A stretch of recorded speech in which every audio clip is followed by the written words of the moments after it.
na baluarte ng mga Duterte. Kung Marcos, matatanda, nauna nang umalis sa bagong alyansa ang mismong kapatid ni BBM na si Senadora Amy Marcos.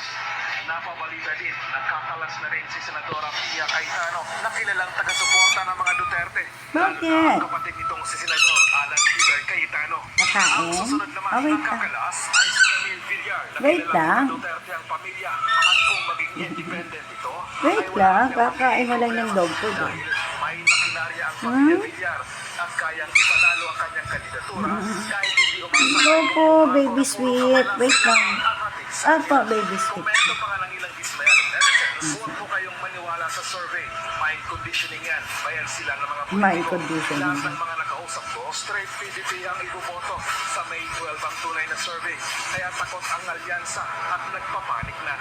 Lumabas na ang katotohanan, alyansa ni Bangag nabuwag dahil sa katarayduran ni Cote at dahil sa korupsyon at weak leader. Akala kasi nila kapag naaresto na si Tatay Digong, katapusan Ayan na natin. ng Duterte.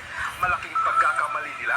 Hindi nila naisip na ang taong bayan ang nangmamahal kay Tatay Diggs, 90%. Lagot sila.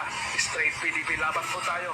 Pia Cayetano, inaasahan ko yan dahil hayagang kinontra ang illegal arrest kay FDRRD ng kapatid Illegal niya. arrest ka na. Ikalawang kakalasikling Lacson, si Amy Marcos at Camille Villar ang mga nauna. Palagay ko, kaapito ko si Tito Soto dahil ang anak niya ang Ay, nako, nakakalungkot isipin. Ako, nandito lang naman ako. Sabi nga sa inyo, paminsan-minsang upload.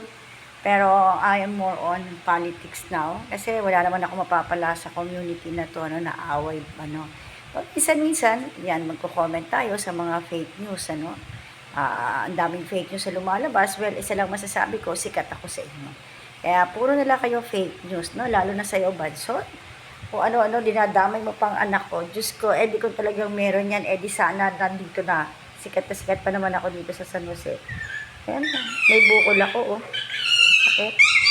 Kaya pala masakit. May bukol nga. Ayan, nauntog kasi ako dun sa habang naglalaba ako. Opo, gutom ka na. Gutom na yung alaga ko. Nagwawala na rin. Ayan. Kaya kung tutuusin, mas okay na yung politics kasi at least may pakinabang yan sa buhay natin. At the same time, nakafocus tayo, we are ensuring our safety na rin. Kasi at least yan makikita mo kung talagang, ano ba talaga nangyayari sa Pilipinas. It's been a long time for me to comment according to this situation, dito sa illegal arrest ni Tatay Digong. I started there. Kasi for me, ko na yung, yung politics na yan for some reason na magulo mas magulo. Kaya lang, talagang kailangan natin makialam. We really have to. Kasi, hindi na maganda yung nangyayari sa, sa Pilipinas, lalong-lalo na sa pinapaniwalaan natin, Naniniwala tayo na tama yung desisyon natin na nagkaroon ng unity. Ang hirap pala din ng unity, kasi walang kumukontra. So, lahat united, especially sa isang bagay, pagdating sa korupsyon. Kasi ito yung nakita natin bakit ang buong Kongreso, kung mapapansin ninyo, ang buong Kongreso, nasa administrasyon, nakasuporta. At hindi lang yun. Doon sa administrasyon, na nakapwesong presidente, alam natin, nakamag-anak, o pinsan ng Pangulo, Ngayon, hawak nila pati ang budget. Dalawa lang silang may hawak. Could you imagine that? Yung 5 billion supposed to be kay Sara Duterte sa, naging 15 billion.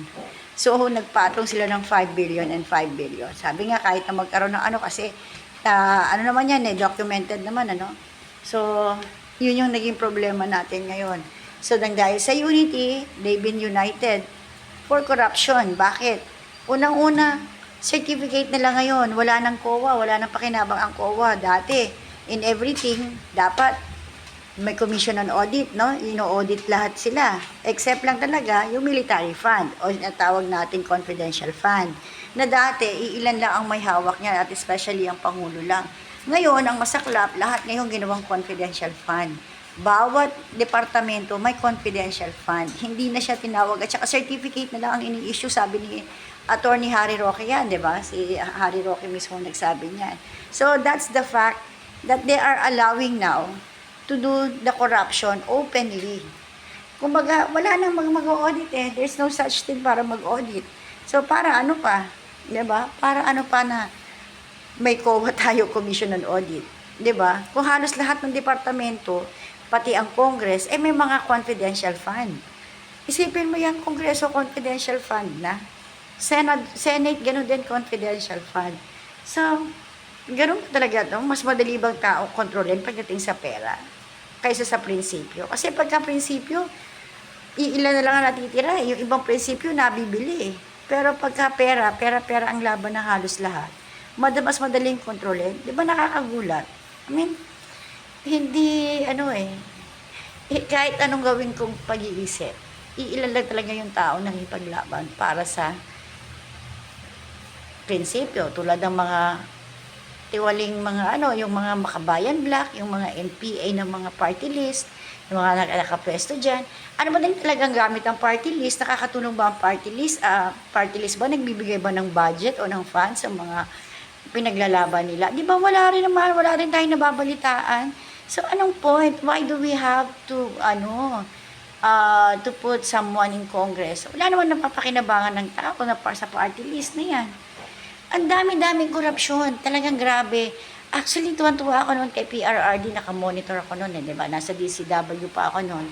So ngayon, ang dami-dami kong lahat ng nakamonitor ako sa lahat ng pagbabago, no? Pati yung mga pagbabago ng mga bawat departamento ng gobyerno o ahensya na naging tapat, naging maayos sa pakikipagtungo sa mga kapwa natin, sa mga tao, sa Pilipino. So, nakapokus ako doon. Ang dami-daming achievement talaga ng PRRD. And those achievement, nawala lang yun. Nawala lang lahat yun, nasayang lahat yun. Nang pinalitan ni Bongbong Marcos. Well, sa inyo, hindi naman ako sa inyo nagagalit yung mga sumusuporta kay BBM. Well, I'm actually, literally, supporter ako ng Marcos. My family and my entire family, my mom, my father. Pero, definitely kay Apo Lakay at saka kay Imelda Marcos. Sama naman si Amy. Naniniwala kasi kami noon, dahil nakasama din namin. Ako nakasama ko personally yan, sila Amy Marcos sa Bataan ng Barangay ng start sa Kalim. Talagang makikita mo kung gaano sila kaano sa taong bayan. Noon, well, kay BBM, never ako nakaano kay BBM. Hindi ko siya nakita talaga personally on encounter. But then, noong una, hindi ako naniniwala kay Mahardika sa mga kwento ni Mahardika. But then, on the latter part, nung nakikita ko na lahat, nakikita ko nga pati yung may nag-abot ng sa kanya, nang nasa sachet, we don't know what exactly was that. Pero bakit doon pa niya ibibigay sa may camera? Kuhang-kuhang ng camera. So, ano nang gagawin mo doon, di ba? Alam naman pag sinungalingan ang nakita natin, So, ngayon, ang akin lang, ang point lang is, why? Bakit kailangan ng anday lang, may matawag. Hello?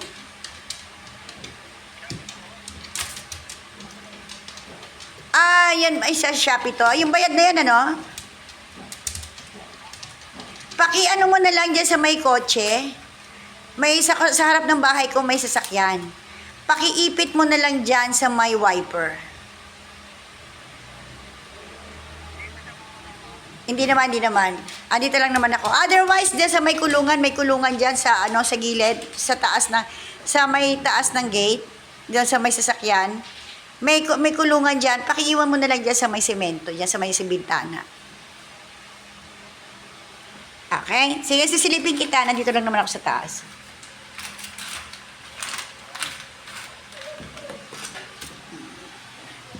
Yan, yung aking Shopee na in-order. So, let me check. Hello? Ayan. Nasa bintana na? Salamat. Sa ibabaw lang? Thank you. Ayan. Gamot yun ng mga aso. So, sumobra na yung corruption. I mean, hindi man natin sabihin na nakita natin or but the procedure itself, it shows na walang kagandahan yung nitong nangyayari ngayon. Hindi na siya yung katulad ng dati that every time noon. Ang may confidential fund lang, ang presidente at ang meron man mga vice, mga ano. Pero not to the point na lahat, ngayon lahat may confidential fund. Tapos ang binibira lang si Sara Duterte. Bakit gano'n? Bakit si Vice President lang? Walang gano'n. So, ibig sabihin, hinahanapan lang talaga ng butas ang pangalawang Pangulo. Na talaga naman kung tutuusin, tama naman si Attorney JV, dapat bigyan ng lahat, di ba? Questionin ang lahat ng confidential fund. Not just BP Sara. Kasi hindi lang naman siyang may confidential fund, everybody. And could you imagine, certificate na lang, hindi na nag-i-issue ng mga resibo para ma-audit. Doon lang malaki ng kalokohan ang ginagawa nito. Well, ewan natin. Pero basta ako, straight PDP laban. Pero yung PDP, kasi di ba 10 lang sila, but definitely I will add Amy Marcos. Loyal pa rin naman ako kay Amy Marcos, no? Especially yung nakita ko kung gaano siya nanindigan sa illegal arrest ni PRRD. That's the main point. Kung saan yung tama, dun tayo. Nandun siya sa tama eh. Hindi niya kinampihan yung kapatid niya dahil kapatid niya. So, walang ganon. No? Definitely, Amy Marcos ako. And, another one, maybe Jinggoy Estrada. Kasi, mga naging anak ng presidente yan eh. Alam nila eksakto kung ano yung ba? Pero kami lang, tayong mga mamamayang Pilipino, na dito sa Pilipinas, tatanging pag-asa natin bayan, tayo din naman, wala namang iba.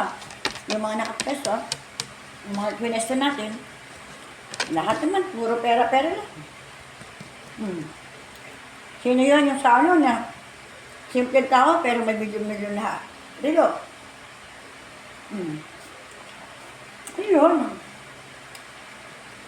Naman, si Presidente Duterte lang ang nakita ko, napakasimpleng tao. Napakasimpleng nila lang. Hindi nagyabang, hindi nagsuot ng mamahalin. Hindi, ang gusto lang niya yung motor niya. Paborito niya yun eh. Sa Davao. Yun lang. So, nothing else.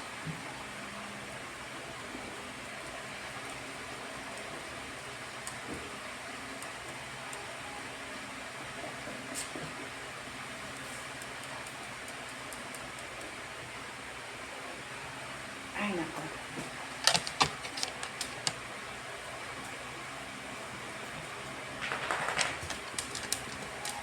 Kaya, ako, yan ang ko talaga is kung sino totoo, kung sinong tama, gumagawa ng tama. Doon ako. Hindi ako po pwede doon dahil sa kilala ko lang, dahil supporter ako, na magbibingi-bingihan ako, magpapakaano ako, na kahit na alam kong mali. Hindi naman, wala akong gano'n. I will support those people o politician na may concern sa taong bayan at sa katotohanan. Yun ang mahirap yung katotohanan. Kasi ang dami dyan na masasabi na katotohanan. Pero wala namang katotohanan. Ano bang katotohanan? Katotohanan just to make money out of taong bayan? Walang gano'n. Diba? Nakakalungkot. I mean, there are a lot of things na dapat hindi nila gitingan yan. Lumabas sa binaboy ang Pilipinas. Lumabas na wala lang. Ganito lang talaga. So, ano ba magagawa natin? Pero salute ako kay Senator Amy Marcos, despite sa lahat nangyayari. Diba? Na-deposit na ba yung bayad sa'yo nila, Tyrese? Sa akin kasi wala pang putya.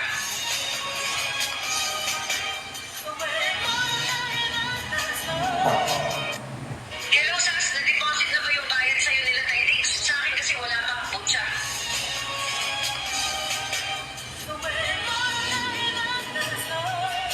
Noon pa to eh. Alam mo, tinan mo puro na lang kanila.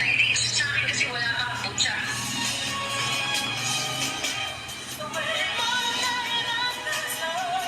Yan ang mahirap, yung mga supporter na ni BBM. Gising-gising din kayo pag may time. I mean, wala namang problema sumuporta kay BBM. Basta tingnan nyo lang kung tama yung ginagawa. Di ba? Huwag nyo na ibalik yung mga dati. Talaga naman dati kami, dati din ako vlogger ni Duterte. Kami ni Mr. Rio, ni Morocchini. Apat kami. Sila FJ, magkakasama kami sila FJ.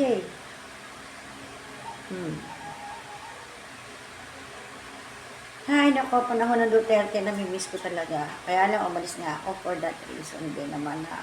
Kasi nga, unity na. I thought everything will be fine. I thought, kanya si Duterte, si Marcos, so magiging okay because of that unity. Hindi rin pala. So, pangit din pala yung maging unity o united yung mga magkakalaban. Kasi yung lahat ng kalaban ni Marcos dati, kakampi na niya. Tulad na lang si Boying Remulla. Di ba dati anti-Marcos siya? Ngayon, kakampi na niya. Kaya ang problema, sama-sama sila sa ginagawa nilang korupsyon. Sama-sama sila sa ginagawa nila panluloko sa taong bayan. I don't know what the steps are the lawyers are doing with regard to the interim fees. But as I told you before, I hear for his life in the Philippines. But we follow what the client wants, what the President Duterte wants, and he wants to go home to the Philippines. Yes. And everyone wants him to go home to the Philippines. And the Buenos want him to go because they will be his mayor. I don't know what the steps are the lawyers are doing with regard to the interim fees. But as I told you before, I hear for his life in the Philippines. But we follow what the client wants, what the President Duterte wants, and he wants to go home to the Philippines. Yes. And everyone wants him to go home to the Philippines. And the Buenos want him to go because they will be his mayor. I don't know what mayroong bagong update kung ano ba talaga ang nangyari kina Liza Araneta Marcos sa Amerika. May Totoo kaya kababayan to? tayong OFW sa Amerika, mga kababayan, nakwinento ang nangyari dito kina Liza Araneta Marcos at mga kasamahan niya na kung saan isa sa kanila, mga kababayan, ang natsugi dahil sa di umano'y drug overdose. Alam niyo na yan kung sino, walang mga fake news kababayan, yan, kasi yung di isang umano, oligarko di dyan sa umano. Pilipinas na binalita kamakailan lang na namatay sa Amerika kasama ni Liza Araneta. Sa video ito, mga kababayan, eto mga kababayan, eto yung gabi siguro, mga kababayan, bago namatay yung kasama ni Liza Araneta Marcos. Party-party sila, mga kababayan, dahil finally, malapit nang masakote si dating Paulo Duterte sa ICC.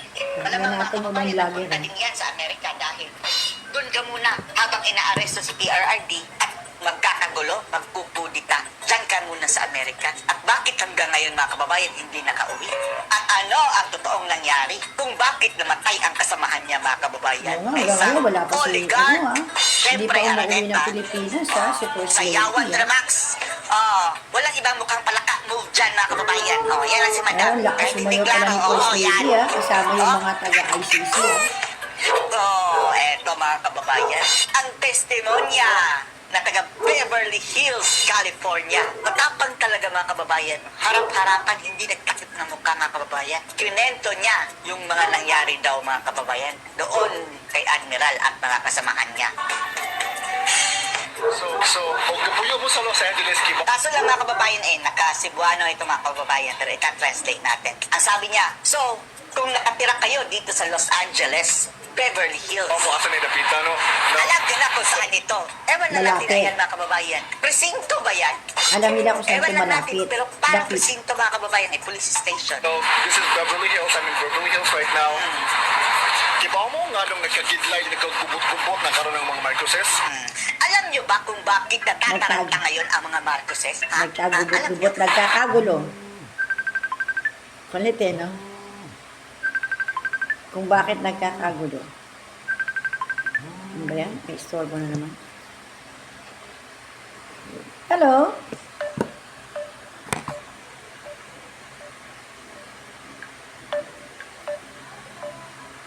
Dali lang, may bisita na naman ako. Nagkagubot-gubot, nagkakagulo. Nakita po magod ni Lisa Lisa. Dahil ang nangyari kasi kay Liza Araneta, Karon wala siya gipalupad, wala siya gipapauli sa Pilipinas. hindi siya pinalipad, hindi siya pinauwi sa Pilipinas. Kay ang building nga ako nakita karon, I'm not going to show it. Dahil ang building na nakikita ko ngayon, yung kaharap niyang building mga kababayan, at hindi niya ipapakita sa camera. But it is where Lisa Marcos o katong tag-iya Sara Stansga stay. Oh, dyan pala mga kababayan na malagi si Liza Araneta Marcos at yung namatay na lalaki mga kababayan na may-ari ng Rastan. Dito sa Los Angeles. Oh, dyan sa Los Angeles. Sa Beverly Hills. Sa Beverly naitabo Hills. ko magunan ni God. Ang nangyari kasi dito, Kay si Lisa o kining lalaki nga tag-iya sa kanang di na ko i-mention nga dahil etong si Liza at yung lalaking namatay mga kababayan na may-ari ng Rastans.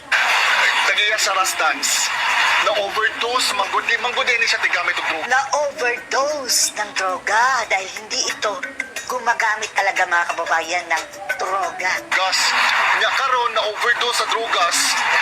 And then right now, na-overdose ng drugs. Ang foul play manggudang ninahitabo kay Ang foul play kasi dito na nangyari. gireport nila 7 hours na later. Nireport nila 7 hours later after namatay mga kababayan. 7 hours pa. Bakit? Oh, di ba? Anong kabangagan na naman yan? Anong kinanglan mo sila magawat 7 hours later Bakit kailangan nilang antayin 7 hours later? before nila gireport nga namatay na dito ng gahi na. Bago nila ni-report na namatay na pala, tumigas na. Grabe, tumigas na mga kababayan, tsaka pala ni-report. So, mo daw pag-uli na nila karon, So, pag uwi na nila mga kababayan, pauwi na sana na Pilipinas, gimbestigahan sila, inimbestigahan sila. wa di man niya matubag. Hindi niya masagot mga kababayan si Liza Araneta Marcos ang mga tanong ng investigador. Kinanglan mo sila itasog ka ng if they were under the influence of drugs. Kailangan pa nilang i-undergo ng drug test mga kababayan. Oh, pero kung positive yan mga kababayan, hindi rin natin malalaman dahil sa confidentiality. Oh, pero at least mga kababayan, ano, Kung basta meron mayroong totoong mag-leak balita, niya. yan ha, kung meron na Resulta balita, ng ang drug test. totoo, sinasabi ko Wala ha, kang nagkagitna walang na fake sila. news Kaya yan ha. ngayon mga kababayan, natataranta na daw sila. Bakit walang So, sa lumalabas? panihog yun na diri karon sa Tibok, Los Angeles, Usap-usapan yan dito sa Los Angeles community. especially sa kanang Filipino community here in the sa Filipino community sa Beverly Hills, California. Beverly Hills area. I just live a couple of blocks away from where it happened, so Oh, few blocks away lang siya nakatira mga kababayan kung saan yan nangyari. napaniog gud siya.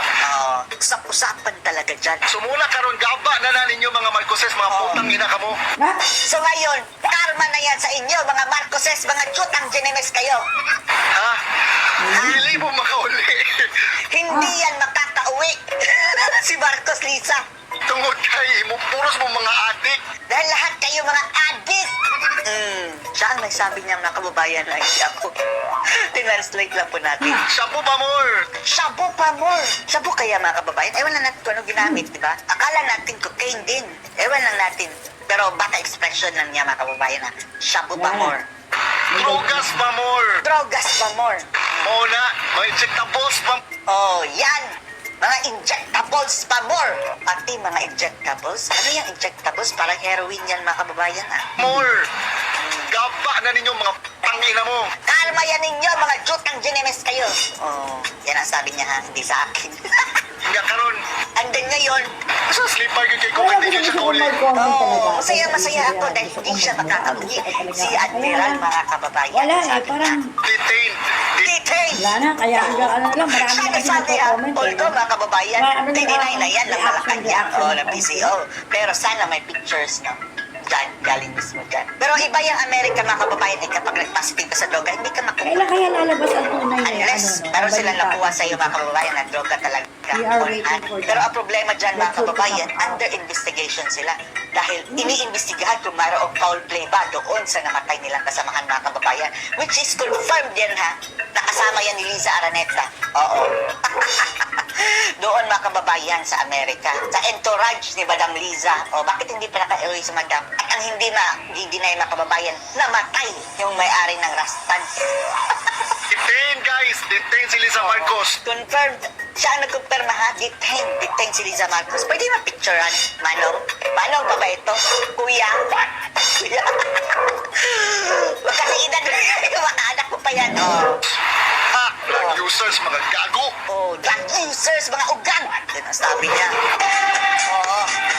A night before, ang dapat daw di magsabak, mga kababayan. Karma comes in silence. Oh. I will survive. Wow, I will survive, madam. Tuwang-tuwa sila niyan, mga kababayan, dahil mamamaterialize na ang kanilang plano na ikulong sa ICC si Duterte. Oh, prior yan, mga kababayan. Oh, actually, Nabadampot si Bigo. Oh, coconut moves. Ganyan pala, sumayaw pala. Oh, kat! Uy! Uy, uy! Tapos, nag-imbita pa ni Jokboy, mga kababayan. Grabe. Ang mahal ng talent fee niyan. Ang Oscars na si Jokboy, mga kababayan, Pinoy na comedian. Pero ayaw lang natin kung nakakatawa ba. Di ba nabatikos yan dahil corny? Naniniwala ako, Jokes, mga noong kababayan. una actually hindi nila yan Andyan kay Liza Araneta. pinagplanahan. Kaya lang, since Wow, love you pa. siguro, Lahat na may lang mga lumabas na kababayan. hindi maganda nga, yung I love pangyayari, Lisa, I love Lisa. Oh. tulad ng Mga nangyari kay narcissistic First mga Lady, kung kababayan, totoo na man yan. personality So, na gusto para talaga nakikita, sabihin na mga kasi tao yung na mga love siya dialogue ng nila tao. dati, no? Yan kasi madam Compare mga mo naman na kababayan. hindi sila Oh, sabi ng magkaibigan, kalbo, hindi sila detain. Sige, kasuhan nyo Pero daw lahat yung iba lang kalbo. eh. Anyway, Hindi andyan naman nangyari. kayo. Kasuhan nyo kung hindi daw totoo yung kalbo. So, ibig Sino yung kalbo? sabihin, Wala natin mag-invite. plano naman nila yan later. Bigla. Saan ba yun si may-ari ng Rascals dyan, mga kababayan? Hindi natin kilala. Andun si Madam Mo, I'm so New York. I'm so Beverly Hills. Oh, Diyos mio, ang itsura. Ang itsura pang impyerno. Oh. Oh, kita niyo mga kababayan, inuman.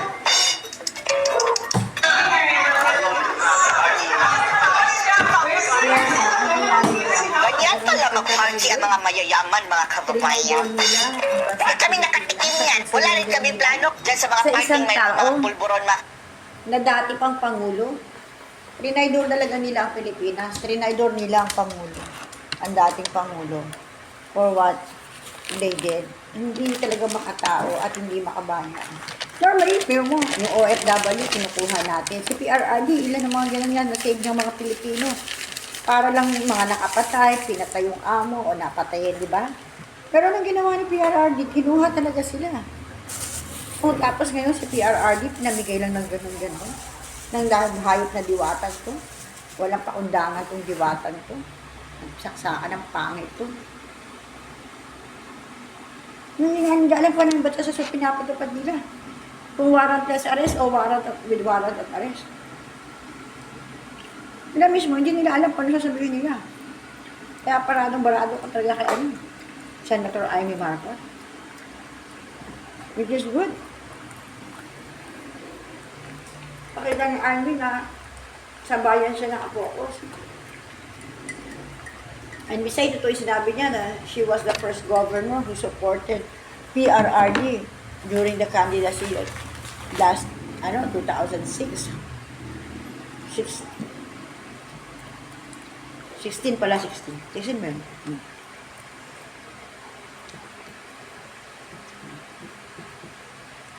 Ano na kayo? Pati na lang saging, kinakain mo. Lahat kinakain mo. Ayaw kasi mag-dog food. Dali! Ayan! Ang gulo ng mga alaga ko. Molly, kumain kayo ng dog food.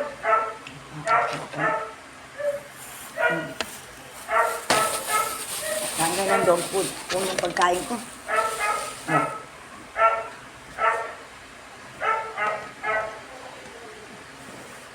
Ang gulo ko mag-vlog, ano? Pero alam mo, tuntua ako eh. Somehow. Natutuwa ako kasi andun pa rin ang lahat na suporta ng mga kay PRRD. Aray! You can eat naman eh. Kaya ayaw ko nang bigyan na sa kamay ko eh. Nakakagat mo ko eh.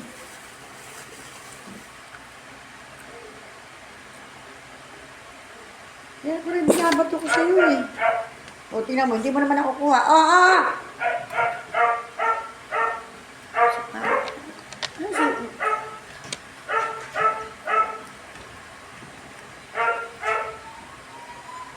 Asra? Asra? Asra?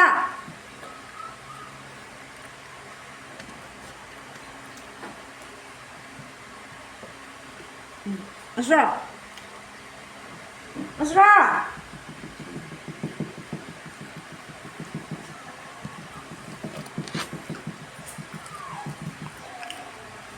Ay, nako. Ano na yung gamot? Inamin mo ulit yung gamot.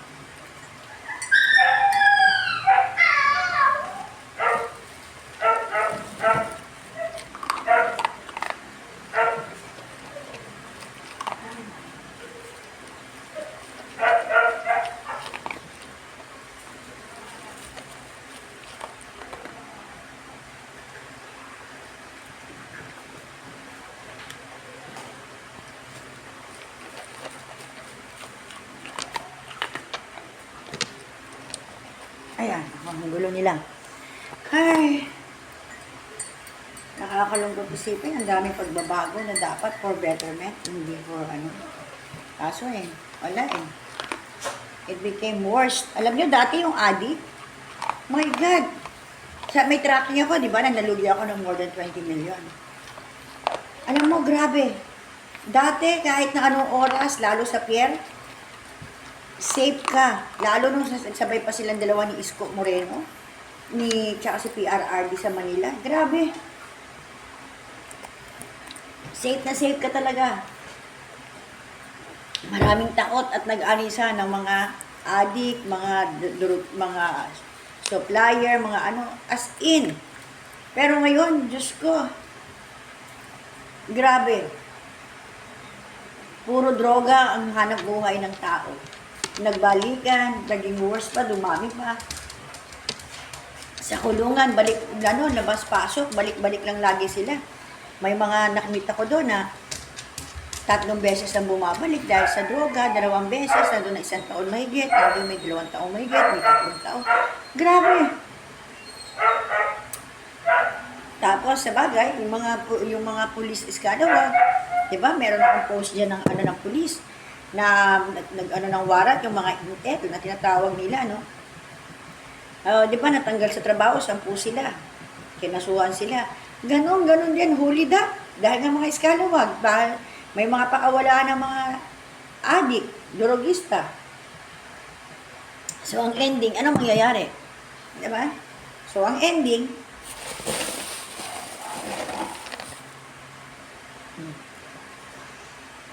patay. Kababayan. No way. Di baling walang part. Nag-loan ako sa moka-moka na. Tila malaking sampal sa kapulisan ang pang-aabuso sa kapangyarihan ng Kamara kasunod ng sunod-sunod na pagpapakontempt sa ilang miyembro ng PNP sa ginagawang investigasyon ng Quadcom ng mapapangkapulungan ng Kongreso. Si Paul Montibon sa report. Ano ba meron din sa kwarto mo yan? Ano sa kwarto mo? Ano sa kwarto mo sa mga terorista, komunista at mga grupong konektado sa CPP-NPA, ngayon tila baliktad na raw dahil halos mga makakaliwang pagbabatas ang nagpapakulong naman sa mga pulis ngayon. Ito ay para lamang makakuha ng sapat na ebidensya na magdidiin sa sinasabing extrajudicial killing sa ilalim ng Duterte administration sa war on drugs nito. Pati NPA ang hinahabol ngayon. Pulis ang nanguhuli ng mga NPA. Ngayon tila na baliktad na umano ang kalakaran matapos ang sunod-sunod na pampabastos at pangiinsulto daw na nauuwi sa pagkukulong sa kanilang mga tauhan sa ilalim ng kumpas ng ilang makakaliwang mambabatas na miyembro ng Quad Committee ng House of Representatives. Kaugnay pa rin ito sa investigasyon na ginagawa ng Kamara sa drug war campaign ng nakaraang administrasyon. Sa panayam sa Campo Crame kay PNP Public Information Office Chief Police Brigadier General Jean Fajardo, wala raw silang magawa sa kapangyarihan at otoridad ng komite. Tanging magagawa na lamang ng pulis ngayon ang pakiusapan ng komite na ikalang naman ang kapulisan habang dumadalo ang mga ito sa sinasabing in aid of legislation na investigasyon ng mga kongresista. Matatanda ang ilang pulis na ang inibitahan ng Quadcom sa Kamara para sagutin ang mga katanungan ng mga kongresista kaugnay sa sinasabi nilang madugong kampanya kontra illegal na droga sa ilalim ng pamumuno noon ni dating Pangulong Rodrigo Duterte. Pinakahuling na cite in contempt ng Kamara si Police Colonel Hector Grijaldo na dating hepe ng Mandaluyong Police na umamin noon sa Senado na kinausap siya ng dalawang co-chair ng Quadcom para kumpirmahin ang reward system sa drug war campaign ng Administrasyong Duterte.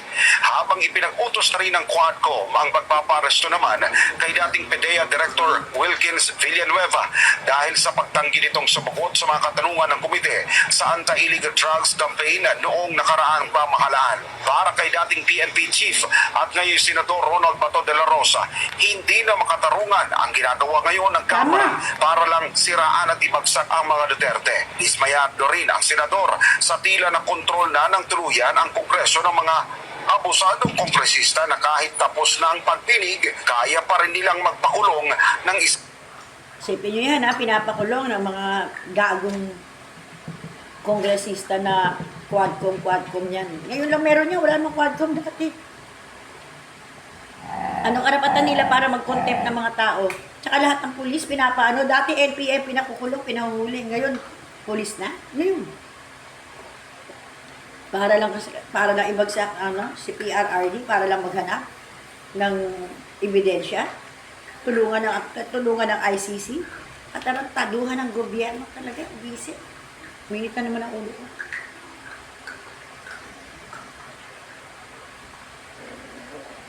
Nakakawalang gana. Ngayon, hindi mo alam kung sino pagkakatiwalaan. Pero basta ako, niniwala ako na magbabalik ang palahat ng ni Duterte. At sana, kumandidato si VP Sara sa susunod na bilang presidente. At kung meron chance na mapa-impeach si Bangag, sana mangyari. Kasi ang dami ng impeachable offense na ginagawa niya.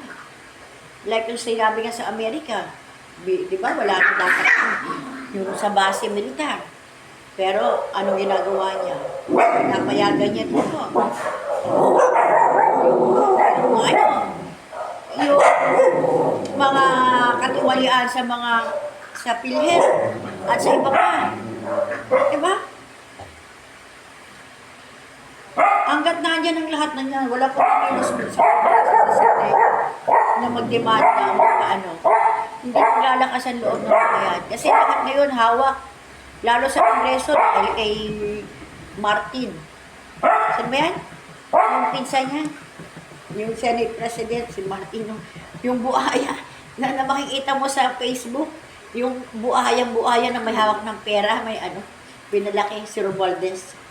Tawa ako ng tawa doon. Oh, yan. Tingnan mo. Kaya lahat sila. Sobra-sobra na. I mean, gising na. Kailangan. Tingnan mo, pati nga sa Senado, iniano yung mga fake news lahat. Tayo fake news maker eh. We are reacting according to what we see. Sabi ko nga, tawag mo akong magiging spokesperson. Diba? Walang ganun. Opinion is opinion, hindi yan walang tama, walang mali sa opinion mo. Basta wala kasi nasa gasaan. Ay, nako. Ganyan, pinawisan ako sa pag-inom ko ng labi. Pero yung nakakabisit, di ba? But anyway, yan lang muna ngayon. Na-miss ko lang mag-vlog. Kaya kahit konting reaction. And, para lang humarap din sa camera, parang artista lang.